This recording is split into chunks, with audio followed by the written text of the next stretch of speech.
Hey guys, Tuffle24 back on another video. Today we're talking about the best skilling money-making methods in all of old school RuneScape. And this is going to be directly from the old school RuneScape wiki. The reason why I'm utilizing this is because it is really accurate on what you can do, as well as I also check the Grand Exchange active traded prices, as you know, sometimes the old school RuneScape wiki kind of lags just a little bit behind, just because it usually only utilizes the current trading prices for the Grand Exchange. So, as I had in one of my recent videos, we had Pickpocketing elves. Right now, according to the old school RuneScape wiki, is 4.2 mil, which is just outrageously insane. That's almost on par with the Corrupted Gauntlet, which is currently, I believe, around 5.9 mil an hour. This is followed by the Howled Sepulchre, Pickpocketing vyres, and so forth. So pretty much, we're going to start the video by talking about each of the top money-making methods, and the reason why I'm specifically focusing on scaling today is because, in my opinion, you can get the drops from the higher level monsters, which I will also show a list of combat money-making methods, which is really good, especially next right now. Apparently you can get about 11 mil an hour, which is just insane, and just, as I always say, bing bada boom. The problem I see with next, though, is one, you have to split it.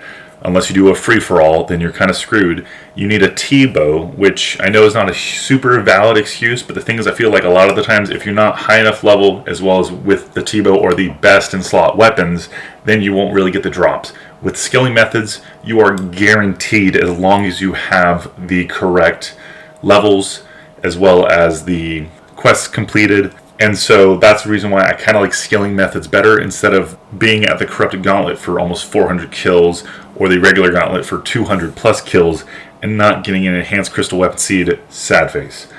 But don't get me wrong, though, in my opinion, the combat methods are more fun and more enjoyable. But if you really want the big grind where you're making buku de dollars, work your way on over towards Pickpocketing elves, Howled Sepulchre, Pickpocketing vyres, so on and so forth. So pretty much, as I said, we're going to start with Pickpocketing elves. So Pickpocketing elves, 4.2 mil an hour.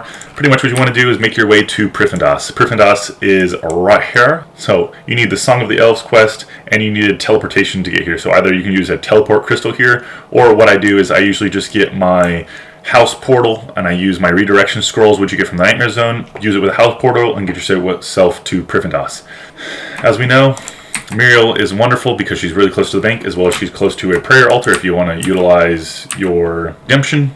But like my last video, pretty much what you want to do is go to your settings, go to controls, single mouse button mode on, exit, and then pretty much you're all set. You need your doggy necklaces, full rogue equipment. If you are level 99, bing bada boom, you have a higher chance of pickpocketing her. Make your Ardoon diaries hard complete so you can have the extra 10%, and then here we go. The reason why this money-making method is so high right now is because the Enhanced Crystal Teleport Seeds are currently trading around about 4-ish mil or so. They were about 6 mil about a week or so ago, which was just insanely amazing. And I was sitting here just buying the crap out of them. Now you wonder, why the heck are Enhanced Crystal Teleport Seeds so high? Which is a wonderful question. I was wondering the same exact thing.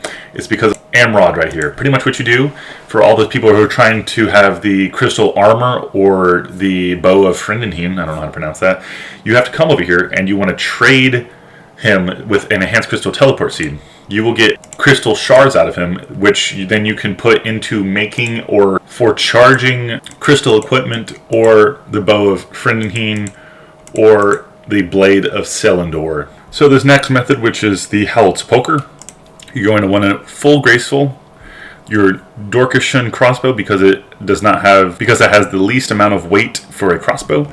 You want a mithril grapple and a holy symbol. So pretty much you teleport to Darkmire, and it is located in the northeastern section right here. So let's run up all the way over there.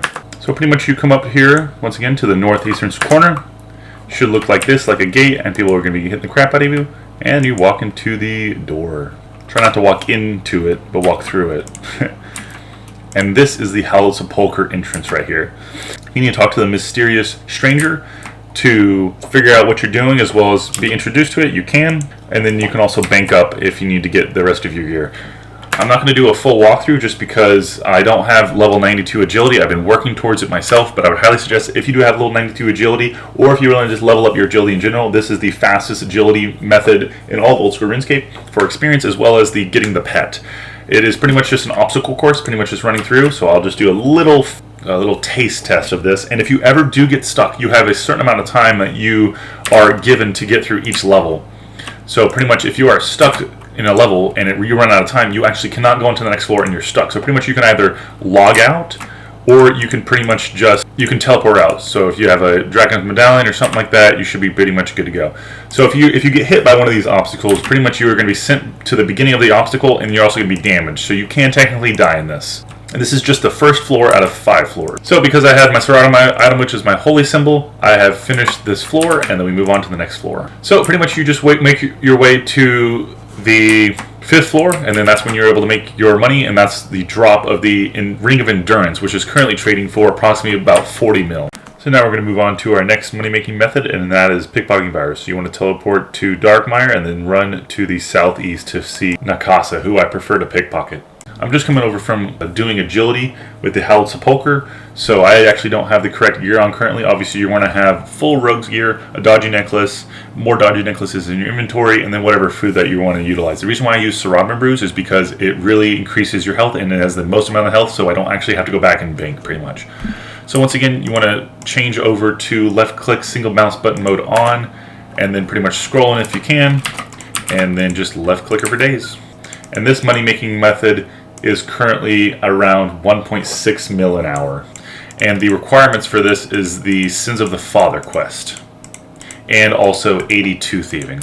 Okay, cool. So we are on to yet another money-making method for skilling. So this is cast tan leather. Tan leather can be obtained by completing the Lunar Diplomacy quest, as well as completion of the Hard Fremennik Diary. The profit per hour is approximately 1.7 mil, and it requires 78 magic. So pretty much what you want to do is have the amount of leather in your inventory be divisible by 5, just because you do not want to utilize a cast on a singular leather, because that's a waste. So pretty much I always have 25 in my inventory right here. And I don't need a rune pouch because, you know, my inventory can't hold another 5 if I were to utilize a rune pouch. And I use my Staff of Fire and then cast tan leather.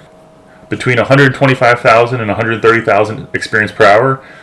So it's really not a bad of a leveling method, and you make some money on the side. Moving on to yet another money-making method, which is Wraith Runes, which also has another high requirement.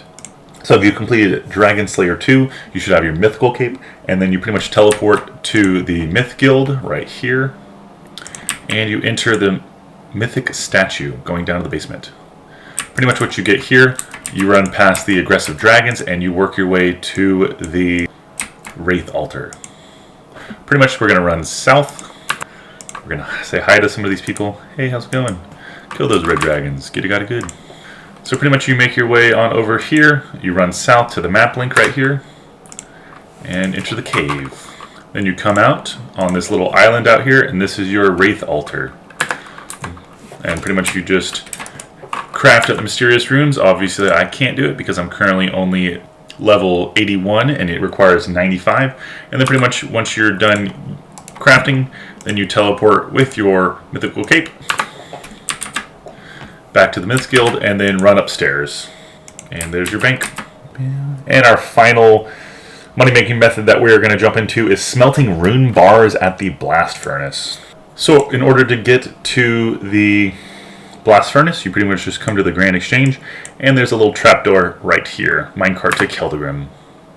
So let's travel the trapdoor. Swaggy, swag, swag. Bing, bing, bing, bing, bing, bing, bing. So the requirements for this is 85 smithing, and you have to have started the giant dwarf quest. It is suggested that you have stamina potions so you can continue running really quickly. You need ice gloves, a coal bag, full graceful is recommended, coal, runite ore. So pretty much I'm going to just show you a quick run. So pretty much what you're going to want to need is you have all your coal right here. Fill up your coal bag, and then pretty much I'll just switch over to my runite ore. In order for everything to be constantly running, you have to change to a blast furnace world.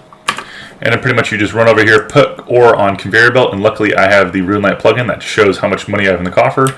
how much that will last me. Then pretty much, in order to open your coal bag the quickest, I usually push shift, and that empties your coal bag, and then you can put it on a conveyor belt. The reason why you need the ice gloves is so that you can take the bars from the dispenser. It will not allow you to take it because it's too hot. So that was pretty much one successful run of filling up our inventory of rune bars, and then if you just do a crap ton of those, you should be able to make upwards of 1.4 mil an hour. You also get 107,000 experience per hour smelting rune at bars. So I really hope you guys enjoyed the video. Thank you so much for watching.